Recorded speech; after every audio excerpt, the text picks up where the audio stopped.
Nestled in the heart of Washington, D.C., the Ford Theater opened its doors in August of 1863.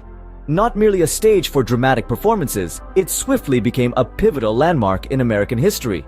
Yet it wasn't until 2 years later, on a fateful April evening in 1865, that it would etch its place in the annals of time.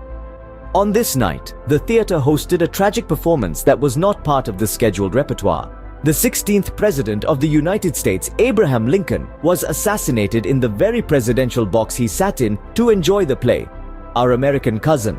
This tragic event, forever linked to the Ford Theater, birthed a series of eerie tales and sightings that have intrigued ghost story enthusiasts for over a century.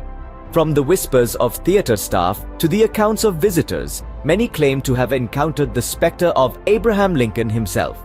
Reports of the apparition usually depict a solemn figure, often seen in the presidential box, as if still engrossed in the performance he never got to finish. Some accounts speak of a melancholic energy that pervades the theater, a silent testament to the tragic event that unfolded within its walls. In the span of our discourse, we've journeyed through the Ford Theater's historical timeline, touched upon its fateful encounter with history, and delved into the spectral sightings that have since become part of its folklore.